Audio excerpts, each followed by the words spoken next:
That's okay. That's good. The Cowboys did lose that game and pretty much shut down. I know there's still a small chance of them making the playoffs, but they would need God. They would literally need God to come down and move heaven and earth for them to make the playoffs. But they tried to make a run. Didn't go too well for them. Bonehead play at the end of the game. Backup defensive back Amani Oruwariye touched the ball on the block punt and fumbled the ball back to the Bengals, and they went down. Jamar Chase went down and scored, which would have capped his day off at 14 catches for 177 yards and 2 touchdowns.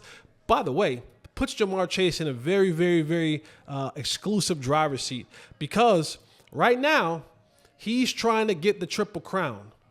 And right now, he is first in receptions, first in yards, and first in touchdowns for the wide receiver. So Jamar Chase is definitely going for the Triple Crown, and Joe Burrow is definitely trying to help him get there.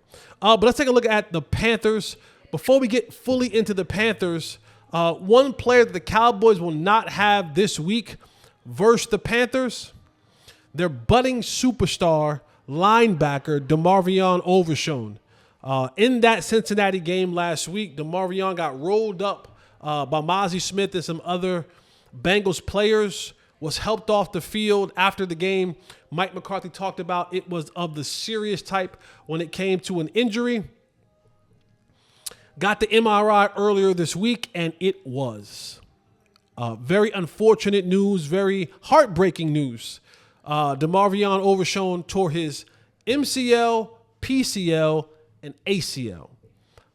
So that's a 10-month recovery. And a lot of people, and I'm no doctor, but a lot of people are saying you can probably kiss his 2025 season goodbye. And you probably won't see DeMarvion Overshown until the 2026 season, which sucks, which absolutely sucks. And you saw after that game, and you saw in the locker room, and you saw even this week, I was at the Star the other day, and the energy is off. There's still a somber, dark cloud that is covering the locker room and the building. And, losing a player like DeMarvion Overshown is definitely one that's touched a lot of people. Micah, Eric Kendricks, and Maris Luafau, and all those guys on defense, they lost one of their brothers. And the biggest thing they did with a guy like DeMarvion is he brings joy to football. And I said this earlier this week. When you get into the game, you come in with this youthful joy. And then life happens, business happens, and, you get in bad situations, and you just get numb to it, and you lose the joy. Football becomes a job, and you understand that you're going to do a job, and you still have fun doing the job, but you lose that youthful joy that you had when you entered the league. And to a lot of these guys, when they saw DeMarvion Overshown, he reminded them of the time when they were having fun playing football. Eric Kendricks talked about that. Micah Parsons talked about that. And to have that kind of guy who helped you get the love back for the game was critical, and they lost him to the injury. And so the Cowboys are asking themselves, really, what's left to the season? How do we find ways to kind of go out there each and every week? Because when you're winning, there is this hope of, man, if we win 6 in a row, we can find ourselves in a great situation. But you lose to the Bengals, and as you get ready to take on the Carolina Panthers, in 2 football seasons, this is the first time that the Carolina Panthers, as of today, and when you see this, the Carolina Panthers are favored. They are favored to win this football game on Sunday. It's been 2 football seasons since they've been favored to win a game. That tells you, now I'm not the gambling type. I'm not the betting type. Vegas, me and Vegas, we don't even really fool with each other like that. But that just goes to show you the state of Cowboy football currently. As the team will travel to Charlotte to take on the Panthers, they are right now, what was it, 3-point underdog? 3-point underdog. And they usually give that to the home team. But when you're the Carolina Panthers, who actually have a worse record than the Dallas Cowboys, but au contraire, mon ami, the Carolina Panthers have been playing a better brand of football. And they're starting with the quarterback. You remember earlier in the year, Bryce Young was atrocious.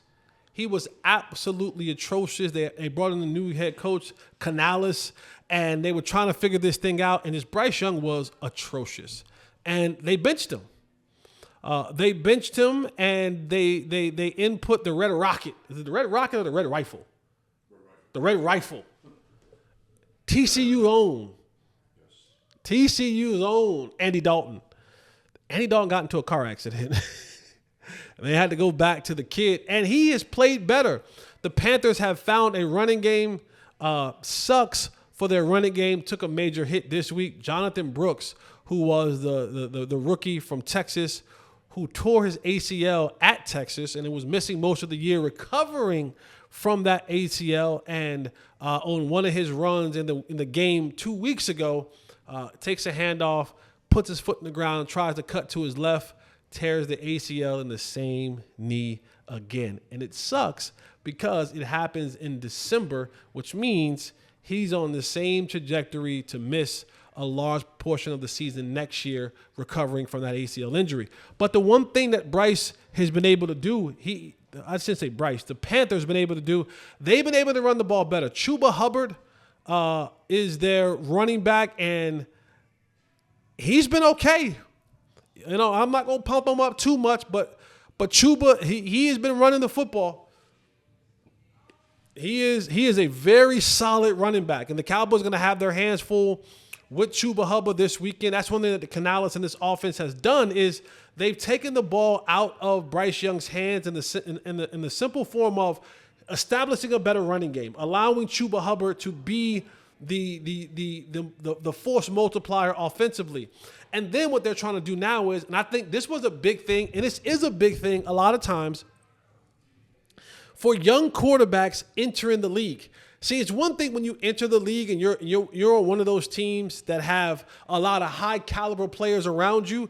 It's a whole other thing when you enter the league and you have a bunch of other guys trying to figure it out, and you're, one of these low-level teams. Because what happens is the quarterback, a guy like Bryce Young, just walk with me for a second here.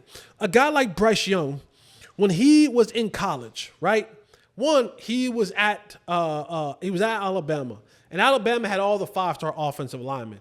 And most of the time in college, most of those quarterbacks, not all of them, but most of them, they don't really have a pro-level thinking and a pro-level anticipatory mindset about delivering the football.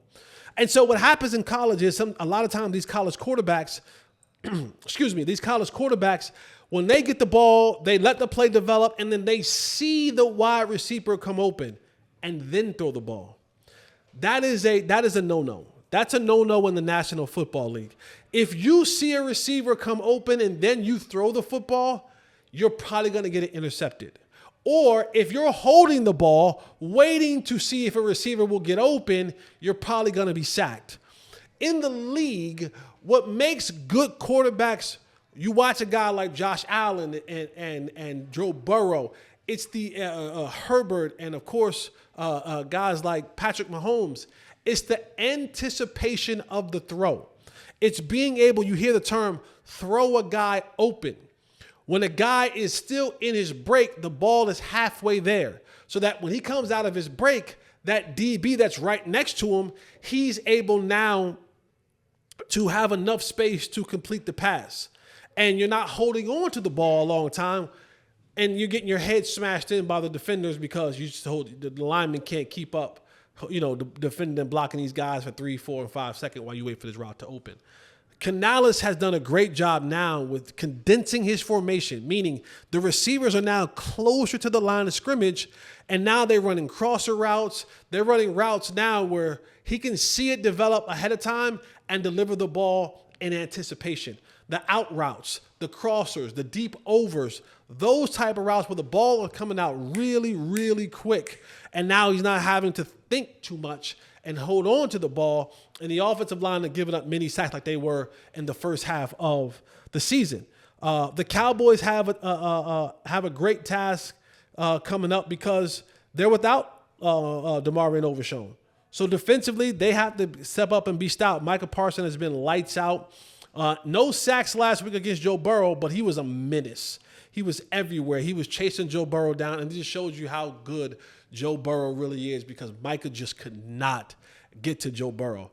And the same is going to be at task this week because while Joe Burrow isn't like super duper athletic or fast, he has an amazing sense of the pocket. He is super pocket aware and knows how to move in the pocket so effortlessly that it's a side step, it's a step forward, it's a move to the left, move to the right. And Bryce Young, while he may not have the pocket awareness of a Joe Burrow, he definitely has the ability to squirm and squirt out of there. I looked at it, I was watching film, and I said, this is going to be a Tom and Jerry situation.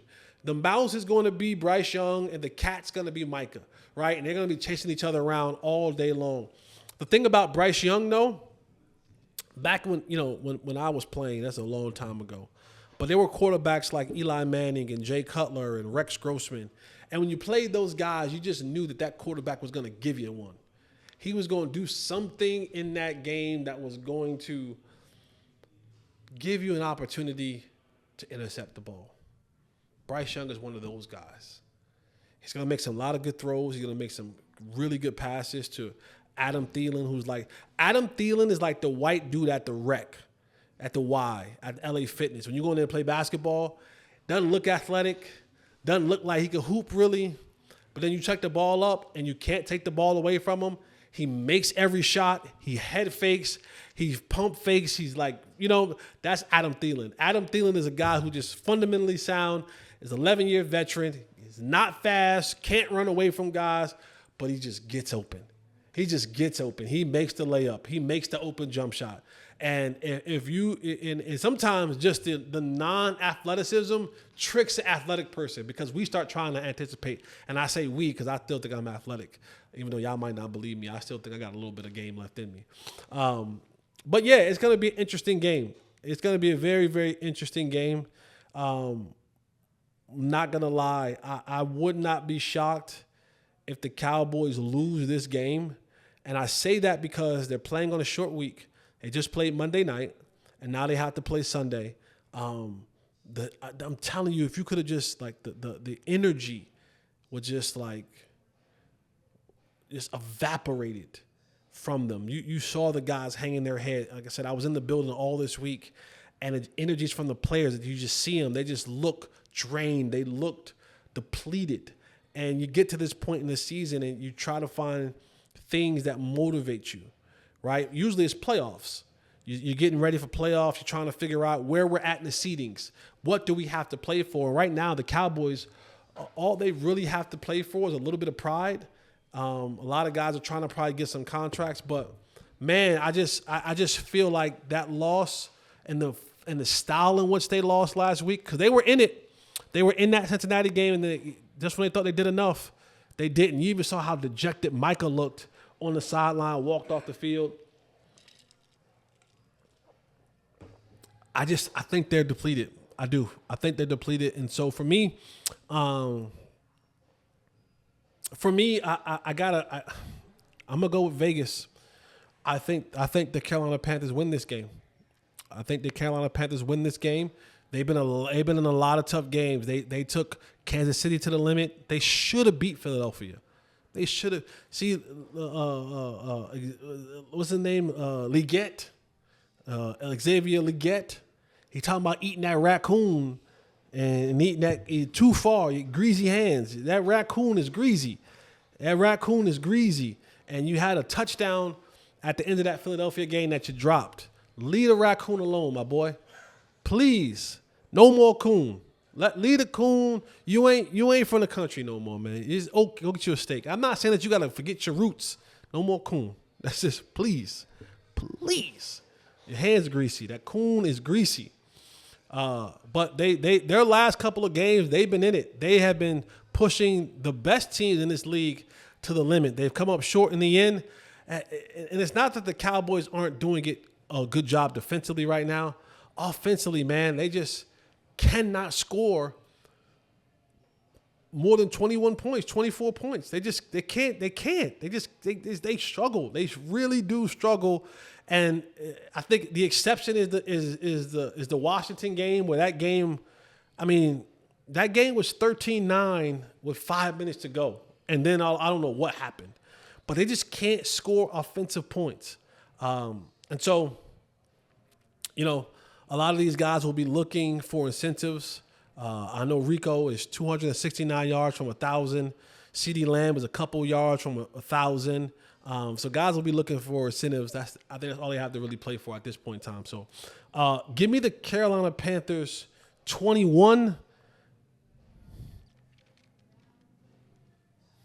Cowboys 13. 21-13. The revenge game. Jonathan Mingo goes. No, we don't care about Jonathan Mingo. Yeah. 21-13. Cowboys lose to the Panthers on the road in Charlotte.